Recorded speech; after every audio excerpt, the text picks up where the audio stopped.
महाराष्ट्र एक सभा अटेंड करते हैं। हमारी कल मुख्यमंत्री महाराष्ट्र के लाचार मुख्यमंत्री की लाचार सभा अटेंड करते हैं। बहुत बड़े बोलते हैं ना, लाचार मुख्यमंत्री की लाचार सभा थी वो, और उसपे बहुत बड़े भाषण दिए गए।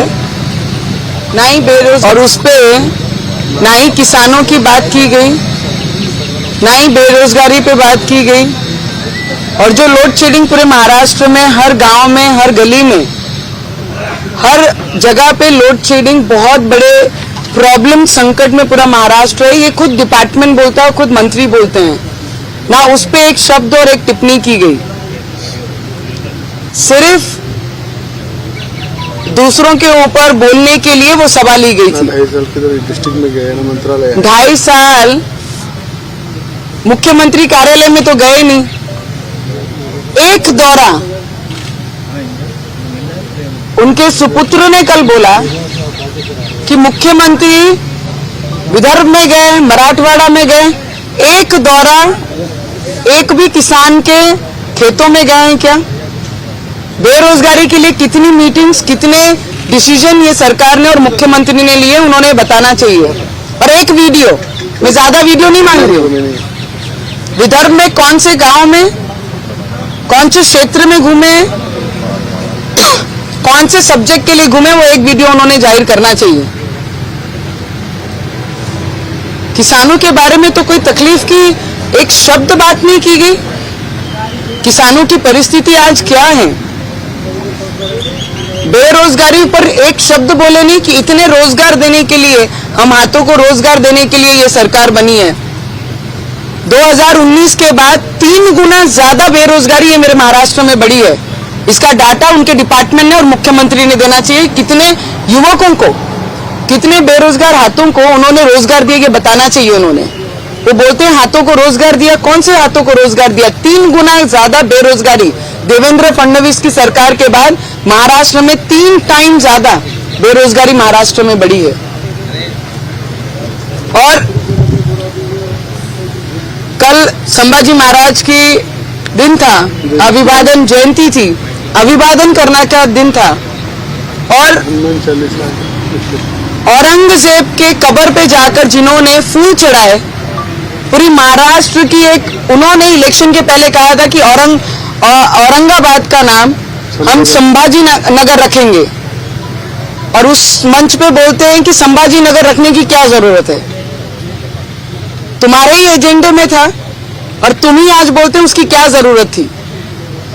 फिर तो मुझे ऐसा लगता है कि 370 हटाने के लिए जब आदरणीय बाला साहब ठाकरे ने अपना विचार रखे थे मोदी जी के सामने कि 370 हटनी चाहिए और कश्मीर के जितने भी लोग हैं उन्हें न्याय मिलना चाहिए, वो सपना पूरा मोदी जी ने किया। और आप छोटा सा काम, मुख्यमंत्री हैं, नगर बदल सकते नहीं, इतने लाचार मुख्यमंत्री हो गए कि अपनी विचारधारा से बहुत अलग दिशा में काम कर रहे हैं। उन्हें यह पता है कि औरंगाबाद को अगर संभाजी नगर कर दिए तो बाकी पक्ष हमसे बाजू में हटकर वो दूसरी राह पकड़ लेंगे। यही डर रह गया सिर्फ तुम्हारे मन में। कल एक एमपी ने, मेंबर ऑफ पार्लियामेंट ने संकट मोचन जी का गदा हाथ में दिया, देने की कोशिश की, तो हाथ लगा के अनटचेबल जो होता है उस तरीके से उन्होंने हाथ लगाया और टर्न करके चले गए। वो वीडियो क्लिपिंग निकाल के आप देखिए। जो शास्त्र लेकर पूरे देश में संकट मोचन जी ने जो हमारे लिए लड़ाई की, वो शस्त्र को हाथ ना लगाते हुए, उसे अवॉइड करते हुए टर्न करके, हाथ कभी भी जब गदा हाथ में देते हैं तो हाथ में लेकर उसका सम्मान किया जाता है और उसके बाद दूसरे के हाथ में सौंपा जाता है। ये हमारी कल्चर है, उसका अपमान ये मुख्यमंत्री ने किया। मुख्यमंत्री बोलते हैं हनुमान चालीसा पढ़ने वाले पता नहीं कहां चले गए, शायद न्यूज पे रहते नहीं है, शायद एक्टिव रहते नहीं है। मैं महाराष्ट्र की बेटी हूं, जैसे तुम सुपुत्र है महाराष्ट्र के, तो मैं भी बेटी हूं। महाराष्ट्र का कोई व्यक्ति भागने वाले में से नहीं है, लड़ने वाले में से है। और आप बात करते हैं कि हनुमान चालीसा अगर पढ़ना है तो कश्मीर में जाके हनुमान चालीसा पढ़िए। इससे आपने ये दिखाया है पूरे देश को कि हनुमान चालीसा का विरोध ये मुख्यमंत्री कर रहे हैं। कश्मीर में अगर मैं जाके हनुमान चालीसा पढ़ सकती हूँ तो मैं महाराष्ट्र में हनुमान चालीसा क्यों नहीं पढ़ सकती हूँ, इसका उत्तर उद्धव ठाकरे ने देना चाहिए। अरे मैंने हनुमान चालीसा नवनीत राणा के विकास के लिए या रवि राणा के विकास के लिए नहीं किया है। संकट मोचन को याद तभी किया जाता है जब संकट हमारे राज्य में और लोक प्रतिनिधि के ये मायने से हमने तभी याद किया कि किसानों की परिस्थिति सुधरे, बेरोजगारों को रोजगार दिया जाए, घर जिनके पास नहीं उनको घर की व्यवस्था होनी चाहिए। लोड शेडिंग का सबसे बड़ा संकट ये पूरे महाराष्ट्र में पहली बार महाराष्ट्र में इस बार हमने देखा है। इस सब पे उत्तर देना चाहिए, उसके लिए मैंने हनुमान चालीसा का पाठ करने कहा था। अरे गुंडे साईं, आप तो बोलते हैं कि मैं शब्द बोलना नहीं चाहूंगी, रवि जी आप वो शब्द बोल दीजिए। उन्होंने जो कहा कि हमारे में भी दम है, मैं उस शब्द को अंडरलाइन करके बात बताती हूं। आप पुरुष हैं, आप में हमसे महिलाओं से ज्यादा ताकत है, उसमें कोई भी शंका नहीं है, पर आपकी ताकत का दुरुपयोग उद्धव ठाकरे ने किया है, सत्ता का दुरुपयोग उद्धव ठाकरे ने किया है। हमारा देश जहां पुरुष महिला के पीछे खड़े रहकर साथ लेकर उन्हें आगे बढ़ाने का काम करती है और उद्धव ठाकरे उनको जेल में डालने का काम महाराष्ट्र में करती है। हनुमान चालीसा के लिए राजद्रोह लगाती है, हेट्रेट के ऑफेंस दाखिल करती है, इस सब पे उत्तर नहीं दिया। और औरंगजेब के कब्र पे जो फूल डालते हैं उस पे एक भी भाषा, एक भी लाइन, एक भी टिप्पणी कल उद्धव ठाकरे जी ने उस पे की नहीं। क्यों नहीं की? उद्धव ठाकरे जो खुद को हिंदुत्ववादी बताते हैं वो आज औरंगजेब की राह पे चलने लगे हैं क्या? औरंगजेब सेना हो गई है क्या शिवसेना? ये प्रश्न है मेरा उद्धव ठाकरे जी को। और अगर बाला साहेब ठाकरे अगर जीवंत रहते थे, हमारे माननीय बाला साहेब स्वर्गवास जो तो वो रहते थे, और अगर कोई औरंगजेब के कब्र पे जाकर फूल चढ़ाता था तो उसी कब्र में उसे गाड़ दिया जाता था महाराष्ट्र में। ये महाराष्ट्र का इतिहास गवाह है। और संभाजी राजा को जो मारता है, हमारे महाराजों को जो अपमान करता है, उनके टुकड़े टुकड़े करता है, ऐसे व्यक्ति के कब्र पे जाकर ये पहली बार इतिहास में हुआ है कि उनकी कब्र पे जाके किसी की इतनी ताकत, वो दूसरे राज्य से आके हमारे राज्य के महाराज जो भगवान के तरीके हम पूछते हैं, उनके कब्र पे जाके, उनके दुश्मन के कब्र पे जाकर उनको हार फूल चढ़ाया जाता है। अफसोस है मुझे ये महाराष्ट्र में कि ऐसे लाचार मुख्यमंत्री हैं जो अपनी विचारधारा के साथ अपने भगवानों को भी भूल गए हैं। और आज मुझे लगता है 10 जनपद की जो मातोश्री है, बाला साहब के विचार कहीं दूर रह गए और 10 जनपद मातोश्री के नाम से और उनकी विचारधारा को लेकर उद्धव ठाकरे चल रहे हैं। आने वाले समय में बहुत सारे चीजें बोली, वो सभा में ना किसी को उत्साह था, ना ही लोगों को, और वो बोलते हैं मुंबई बीएमसी के लिए है ये सभा, और पूरे महाराष्ट्र से लोगों को बुलाया है, पूरे महाराष्ट्र के लोग वो सभा में उपस्थित थे। और मैंने तो खुला आह्वान किया था कि या महाराष्ट्र के मुख्यमंत्री ने इलेक्शन लड़ना चाहिए। क्यों नहीं जवाब दिया उन्होंने? महिला पे अत्याचार करना बहुत इजी है, और महिला के सामने लड़ना क्यों इतना डर है? मैंने तो खुला आह्वान किया है। बाला साहब ने कभी लड़ाई लड़े नहीं, कभी कुर्सी पे बैठे नहीं, हमेशा शिवसेना को बड़ा किया है, हमेशा शिवसेना के कार्यकर्ताओं को बड़ा किया है।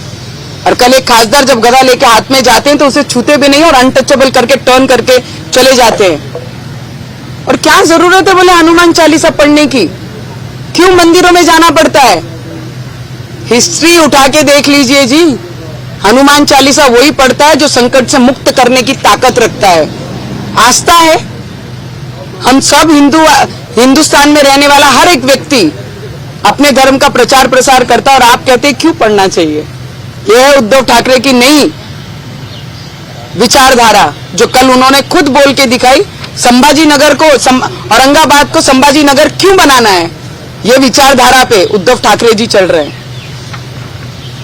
बहुत सारे मुद्दे हैं, पर मुझे ऐसा लगता है कल उन्होंने एक बात कही, बड़ी बढ़िया बात कही उन्होंने कि मुन्ना भाई की पिक्चर, मुन्ना भाई जो फिल्म आई थी, MBBS मुन्ना भाई MBBS, संजय दत्त जी वो पिक्चर में है, बहुत याद है, बहुत ज्यादा समय नहीं पर 8-10-12 साल तो मुझे लगता है वो फिल्म को हो गए हैं। किसी पे बोलते हुए उन्होंने कहा कि उनको सपने में बाड़ा साहब दिखते हैं। अरे जो सपने देखता है उसे पूरे करने की ताकत भी रखती है। और एक चीज याद रखना, मुन्ना भाई MBBS सुपरहिट पिक्चर थी।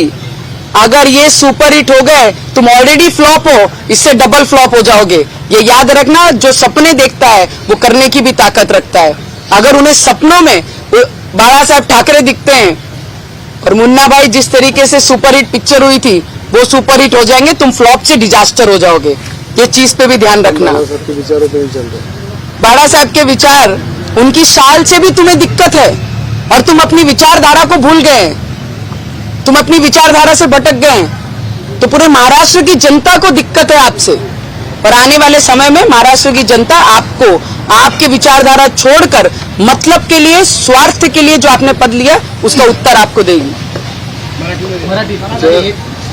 जब उन्होंने कहा सभा में मर्दांगी की बात की और कायदा सुव्यवस्था की बात की, जो मुख्यमंत्री महाराष्ट्र का मर्दांगी की बात करता, ना मर्दांगी जैसे काम करता, जो एक महिला को राजद्रोह का गुना दाखिल करके जेल में डालता, लॉकअप में डालता और बोलता है हनुमान चालीसा यहाँ महाराष्ट्र में पढ़ने की जरूरत क्या है। और मुझे लगता है कि आज मुख्यमंत्री जिस तरीके से बात कर रहे थे कल, ऐसा लग रहा था किसी ने उनको डिक्टेशन दिया कि इसके बाहर अगर तुमने बोला तो कल तुम मुख्यमंत्री रहेंगे या नहीं रहेंगे। इस प्रकार का लाचारी का भाषण कल रैली में उन्होंने संबोधित किया। और मुझे इसमें एक बात ये है कि इतनी लाचार सभा कि महाराष्ट्र के डेवलपमेंट के लिए बात किया नहीं, महाराष्ट्र के विकास के लिए बात किया नहीं। आज मुझे याद है, मैं वहां से विधायक हूं, कि जो महाराष्ट्र के अंदर मुख्यमंत्री हफ्ते में 2 दिन MP और MLA को मिलते हैं, पर 2.5 साल से MP MLA को राज्य के मुख्यमंत्री उद्धव ठाकरे मिलते नहीं, मंत्रालय में 2.5 साल जाते नहीं। और शिव भोजन थाली का नाम लेके जो भ्रष्टाचार शिव भोजन थाली में महाराष्ट्र में हुआ है वो इतना बड़ा स्कैम है कि आने वाले समय में मुझे याद है बाला साहब ने वड़ा पाव निकाला था, शिव वड़ा पाव। वो शिव वड़ा पाव हर गरीब एक वड़ा पाव खा के अपनी मजदूरी करता था, काम करता था। पर आज महाराष्ट्र के अंदर शिव भोजन थाली जो है ये एक कॉन्ट्रैक्टर का भ्रष्टाचार का अड्डा हो गया है, जो सिर्फ बिल निकालते, फोटो निकालते और फोटो निकाल के बिल निकालते और शिव भोजन थाली का बोर्ड लगाया जाता है, पर अंदर किधर भी शिव भोजन थाली रहती नहीं। ऐसी शिव भोजन थाली भी एक भ्रष्टाचार का माध्यम मुख्यमंत्री उद्धव ठाकरे ने महाराष्ट्र में बनाया। और वहां पे आज मुझे मालूम है जिस तरह से उन्होंने देवेंद्र फडणवीस जब मुख्यमंत्री थे उन्होंने जो महाराष्ट्र में काम किया, आज भी लोग महाराष्ट्र की याद करते हैं कि देवेंद्र फडणवीस जैसा मुख्यमंत्री महाराष्ट्र में चाहिए। और आज उद्धव ठाकरे बोलते हैं उनके विरोध में जिस तरह से टिप्पणी कर रहे हैं, मुझे लगता है थोड़ा सा भी कुछ तुम्हारे में होगा तो उनके नखून की भी बराबरी काम के माध्यम से देवेंद्र फडणवीस के नखून की बराबरी तो भी करके बताओ। क्योंकि आज जिस तरह से आपने सिर्फ आरोप किया है, 2.5 सालों पर कभी काम नहीं किया, ऐसी परिस्थिति महाराष्ट्र में की है। और देश के प्रधानमंत्री मोदी जी के बारे में बोलते, अरे आप ही लोगों ने बोला था स्टेज पे बार बार, जब तक सूरज चांद रहेगा मोदी जी हमेशा साथ रहेंगे, मोदी जी के साथ हम रहेंगे। और आज मोदी जी का विरोध करते। अरे पूरे देश को मालूम है कि विधानसभा तुम कैसे लड़े, लोकसभा कैसे लड़े, किस तरह से तुम्हारी सीटें चुन के आई। लोकसभा में तुम्हारे 17-18 खासदार जाते, कभी सपने में भी तुमने सोचा नहीं था। सिर्फ मोदी जी का फोटो लगा के तुमने वहां वोट मांगे और उसी मोदी जी के साथ गद्दारी करके भाजपा के पीठ पे खंजीर खुपस के तुम मुख्यमंत्री बने। अरे जो आज बाला साहब ने कभी जीवन में सोचा नहीं कि कांग्रेस के साथ बैठ के सरकार बनाएंगे। बाला साहब ने आखिरी तक यही बोला, जिस दिन कांग्रेस के दरवाजे में मैं जाऊंगा उस दिन शिवसेना पार्टी बंद कर दूंगा। वो बाला साहब के विचार तुमने गड्ढे में डाले और आज खुद के स्वार्थ के लिए और खुद के पद के लिए आप मुख्यमंत्री पद का वहां पे भोग रहे। और ये मुझे मालूम है कि कश्मीरी पंडितों का जो बलिदान है उनका व्यर्थ नहीं जाना चाहिए। इसलिए साड़ा साहब ने हमेशा बोला है कश्मीर को न्याय मिलना चाहिए। उस कश्मीर को न्याय देने का काम मोदी जी ने किया है। आज देश में जो जिस प्रकार से मोदी जी काम कर रहे हैं और आप बोलते हैं कि सिक्योरिटी महाराष्ट्र में कुछ लोगों दी है। अरे तुमने महाराष्ट्र में पावर का दुरुपयोग किया है। जब नवनीत राणा पे आपने राजद्रोह का गुना दाखिल किया, बिना बाहर निकले उनको डिटेन किया, शिव सैनिकों को रास्ते पे उतारा, हमारे शिव सैनिक के गुंडों को रास्ते पे उतारा, हमारे घर पे पथराव किया, पर उनपे एनसी मैटर नहीं होता। और जहां पे हम घर से बाहर नहीं निकले उस महिला के साथ राजद्रोह दाखिल होता है। आप ही कायदा तोड़ते हैं, आप ही रास्ते पे उतरते हैं और आप ही कायदा सुव्यवस्था की बात करते हैं। ये महाराष्ट्र देश देख रहा है कि दोगली नीति जो है उद्धव ठाकरे की, और दोगली नीति के माध्यम से उन्होंने यहाँ पे हिंदुओं के गला घोटने का काम उद्धव ठाकरे ने किया है। और मुझे लगता है कि आज सिक्योरिटी की बात अगर करते हैं तो संजय राउत को सिक्योरिटी है, अनिल परब को सिक्योरिटी है, आदित्य ठाकरे को सिक्योरिटी है, खुद उद्धव ठाकरे को सिक्योरिटी है। जो वहाँ के छोटे छोटे कार्यकर्ता है शिवसेना के, उनको उन्होंने सिक्योरिटी दे के रखा है। उसके बजाय महाराष्ट्र के जनता की सिक्योरिटी उन्होंने करना चाहिए। वो ना करते हुए महाराष्ट्र में सबसे ज्यादा क्राइम, सबसे ज्यादा गुंडागर्दी, सबसे ज्यादा चोरी वसूली, जो वाजे जैसा एक ऑफिसर मुख्यमंत्री के आदेश से पुलिस में भर्ती होता है और मातोश्री के लिए वसूली करता है और उसके माध्यम से कई मंत्री जेल में जाते हैं, ये महाराष्ट्र कभी नहीं था। वो उद्धव ठाकरे ने महाराष्ट्र बनाया। मराठीमध्ये एकदम तो लक्ष्मी ठाकरे के ये पता होना चाहिए। कालची जी हाँ हिंदी में बोल दो पहले। क्या